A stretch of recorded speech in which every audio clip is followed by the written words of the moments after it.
the Chase Thomas Podcast, for people who have nothing but time to kill.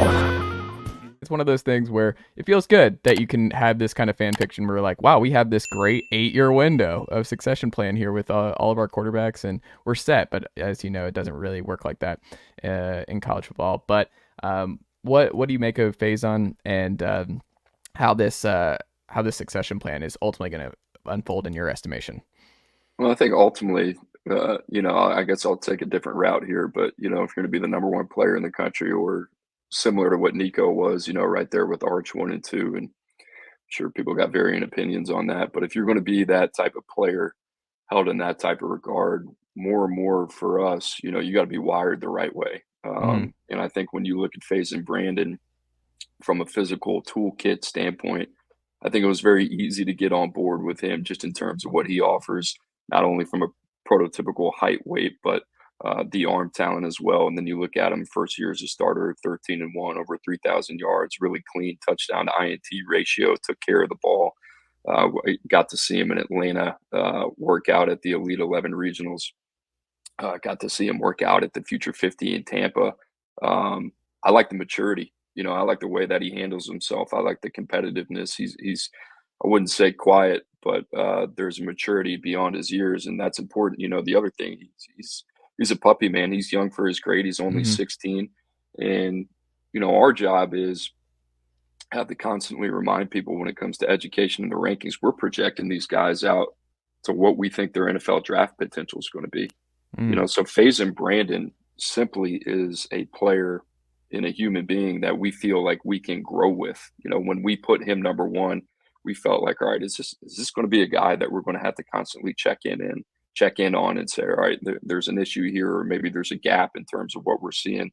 The sophomore year was incredibly strong. We let the multi-sport background average almost 10 plus points on the hardwood.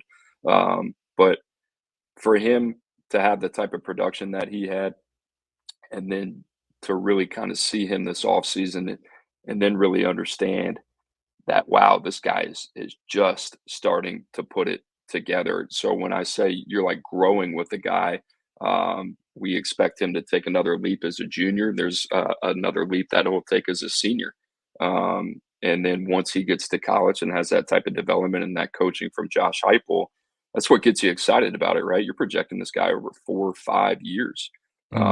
So there was no shortage of convictions when it came to Faizon Brandon, putting him number one. And we ultimately, at the end of the day, I think feel really, really, really good about that outlook and what that's going to look like. Now, in terms of how the room's going to shake out, it's a really good problem to have. You got 4 quarterbacks right now between Nico, Jake, George, and Faizon. And, I would imagine Nico, I think Nico is going to take college football by storm. I think the thing with Nico, people are going to look at him. He's pretty interesting. I always comped him to, Justin Herbert frame with Bryce Young pocket awareness and presence. His ability to escape, avoid, create time in the pocket and outside of the pocket is really unique. And I don't think he gets enough credit for that. I think a lot of people are going to be floored by just the pure overall arm talent.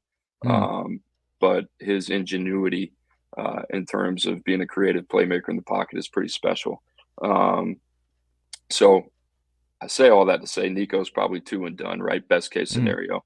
But there's always a case. Maybe we're dealing with a Quinn Ewers situation and he comes back, or and then you got Faizon, who would be a freshman after that. And a young freshman, as you pointed out. And a young freshman. And the thing is like Merklinger wasn't this super traitsy cat coming out.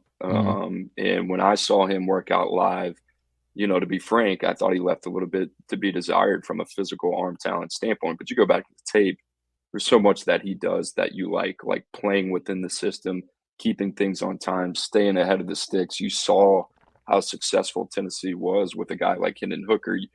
You can understand why Josh Heupel would like a guy like Merklinger. Then there's McIntyre. And McIntyre is obviously, I think anybody who kind of studies our rankings knows, we had him high. We moved off of him. Now a guy in our 3rd round in terms of our projections. he's a really interesting dude, just in terms of what we've seen, like 11-13 win-loss on the field. We really like the tape. We bet on the traits early. He was this long kid. The arm talent was there. And then I saw him over the offseason, and it was just a little bit more of a gap than what we thought between the tape and between the projection long term. Now, that doesn't say that he doesn't have it. He looks more like a basketball player that's going to have to get in that weight room, add some weight to his frame. And I think, a little bit more of a developmental guy than we thought. But honestly, he's stepping into a good situation where he can grow it organically. So, do I know how it's going to shake out? I don't. But I know Tennessee's going to be in a good spot. And then you have, you got Faizon there, year one. Who knows what he looks like over the next 2 years? Like I said, we expect him to take a leap there. But I also, like we're getting down the line. You want one of Merklinger and McIntyre to emerge, but if that's not the case, I wouldn't rule out like Tennessee going in, grabbing a 1-year rental and saying, all right, we're just going to put a Band-Aid over this and then we'll kind of see what it looks like. So I know you asked another question there. I'm sorry, I know this is long-winded, but in terms of Faizon, in terms of the comp, Andrew Ivins and I kind of went back and forth on this a little bit. He saw a little bit of Geno Smith, and I think there's some stuff there just in terms of Geno's probably a little bit better of an athlete than you would think, just in terms of his ability to extend plays. Now, is he somebody that you have to game plan for and respect as a runner in the NFL? No, I think he could give you a little bit more of that in college. I think that's going to be Faizon as well. And then when you see Faizon, quick release, compact, explosive arm.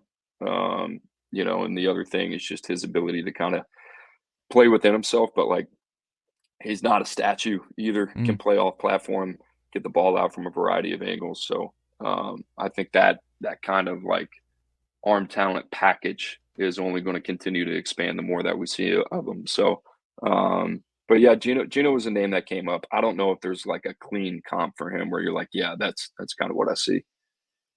And Geno was, like you said, a really, really good college player. And I mean, he's evolved. Like, he's actually one of the best stories in the NFL over the last few years. I mean, if you look at some of the all 22 of Geno the last 2 years in Seattle, like he's throwing absolute darts. Like he's throwing guys open. Like he deserves a lot of credit for evolving and just not giving up in the NFL and just becoming more of a prototypical passer. I mean, Geno is good and probably one of the more underrated quarterbacks in the NFL right now. Who's your favorite commit in the 2025 class right now for Tennessee? Who in the boat right now? Who's your favorite? Nicely done, nephew. The Chase Thomas podcast. Hell yeah.